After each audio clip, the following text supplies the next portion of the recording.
नमस्कार। मैं महासिंह, सहायक आचार्य अर्थशास्त्र, राजकीय महाविद्यालय बाड़मेर। तो आज अपने चर्चा करेंगे सांख्यिकी की सीमाएं या लिमिटेशन ऑफ स्टैटिस्टिक्स।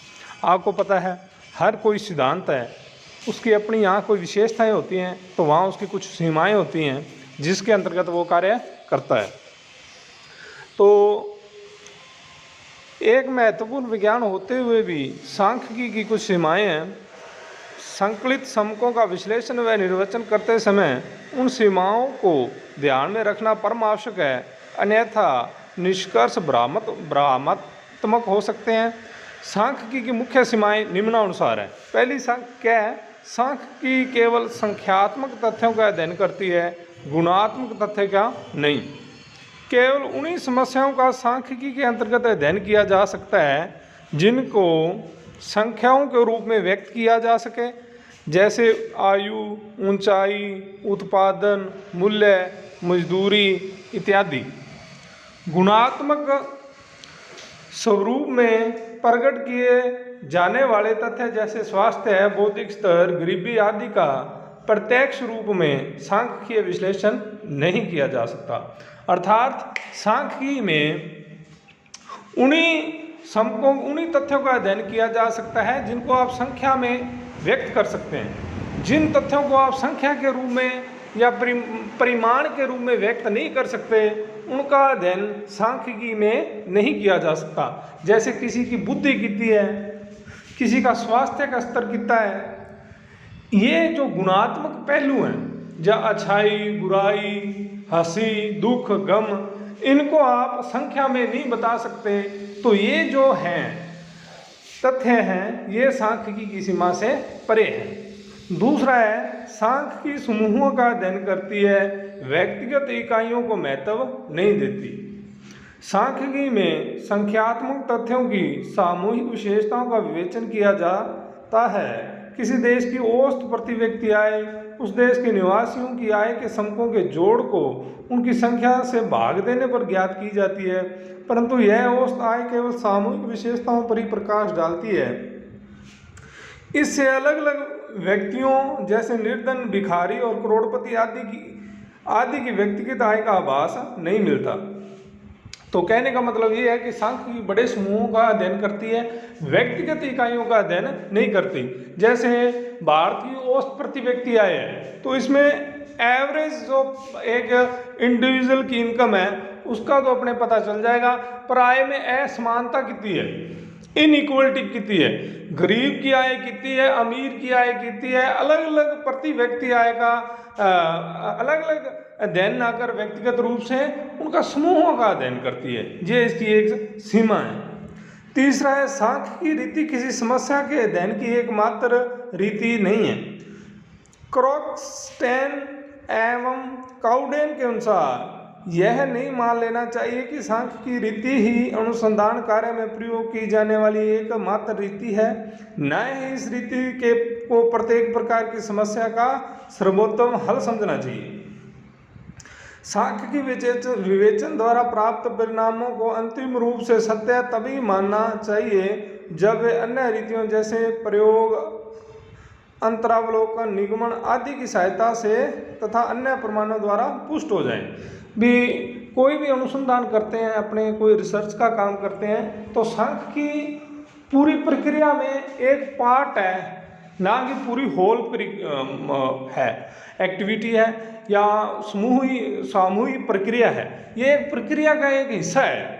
तो सिर्फ आप सांख्यिकी को ही अध्ययन की एकमात्र रीति नहीं कह सकते। इसके अलावा अपने को और भी रीतियों की जरूरत पड़ती है, जैसे अंतरावलोकन, निगमन और प्रयोग आदि। तो उसका ये एक हिस्सा है, ना कि पूरी प्रक्रिया है।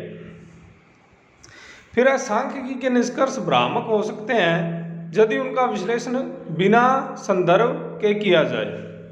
सांख्यिकी निष्कर्षों को भली भांति समझने के लिए उनके संदर्भ का भी अध्ययन करना आवश्यक है, अन्यथा वे असत्य सिद्ध हो सकते हैं। उदाहरण के लिए 3 व्यापारिक संस्थाओं के गत कुछ वर्षों के लाभों की औसत समान होने पर यह निष्कर्ष निकाला जा सकता है कि तीनों में एक सी प्रवृत्ति पाई जा रही है।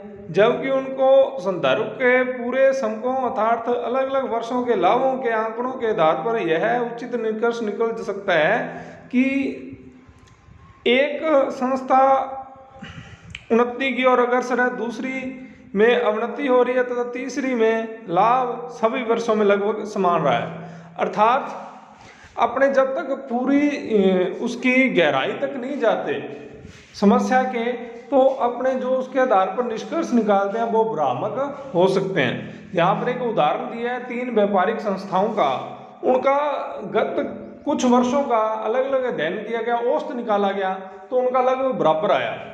तो जो अनजान व्यक्ति है, जो इतना कुशल व्यक्ति नहीं है, वो तो ये कह देगा कि तीनों में बराबर है, कोई उतार चढ़ाव नहीं है। पर औसत को छोड़ के अगर अपने प्रत्येक संस्था का पिछले वर्षों का आंकड़ों का अध्ययन करें तो एक संस्था ऐसी है जिसमें गिरावट आ रही है, एक संस्था ऐसी है जिसमें उन्नति हो रही है और तीसरी ऐसी है जिसमें समान है। तो इस प्रकार से जो निष्कर्ष है औसत के आधार पर तो भ्रामक है, पर इंडिविजुअल जब उनका अलग अलग अध्ययन करते हैं तो अपने को वास्तविकता का पता चलता है।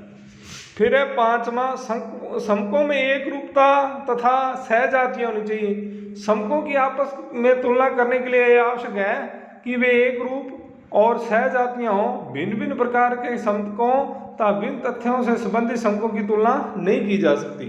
इसमें यह है कि समक एक ही प्रकार के होने चाहिए। जैसे अपने पिछले वर्षों में दूध का अध्ययन कर रहे हैं तो दूध होना चाहिए। अपने दूध की तुलना अगर लोहे से करेंगे या कपास से करेंगे तो वो कोई काम के नहीं है। मतलब सहजातीय होने चाहिए और एक रूप होने चाहिए। जैसे दूध को मापने की यूनिट लीटर है तो लीटर ही होनी चाहिए, 1 लीटर। तो इस प्रकार से उनमें एक रूपता और सहजातीय होनी चाहिए। फिर छठा है, सांख्यिकी का उचित प्रयोग केवल विशेषज्ञ ही कर सकते हैं।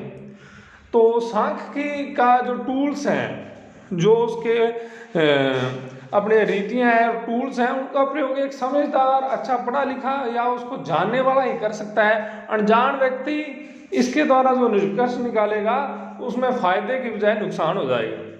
जैसे केवल उन व्यक्तियों द्वारा ही समकों का उचित रूप से संकलन, विश्लेषण व निर्वचन किया जा सकता है जो सांख्यिकी रीतियों का विशेष ज्ञान रखते हैं।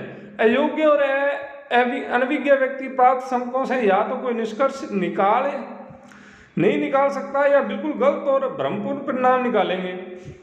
यूल और केंडाव के शब्दों में अयोग्य व्यक्ति के हाथ में सांख्यिकी रीतियां बहुत खतरनाक औजार हैं। जिस प्रकार एक अयोग्य चिकित्सक के हाथ में दवा जहर का काम कर सकती है, उसी प्रकार अयोग्य समकों का दुरुपयोग कर गलत परिणाम निकाल सकता है। तो इस प्रकार से जो सांख्यिकी रीतियां हैं उनका प्रयोग वो ही व्यक्ति कर सकता है जो उसका जानकार है। हर एक व्यक्ति इसका प्रयोग नहीं कर सकता। अनजान व्यक्ति अगर इसका प्रयोग करेगा तो उसके द्वारा जो निष्कर्ष निकाले जाएंगे वो भ्रमपूर्ण और सत्य से हटके होंगे। धन्यवाद। आज के लिए इतना ही। नेक्स्ट वीडियो लेके आएंगे, उसमें नेक्स्ट टॉपिक पर कोई अच्छे नए टॉपिक पर चर्चा करेंगे। धन्यवाद।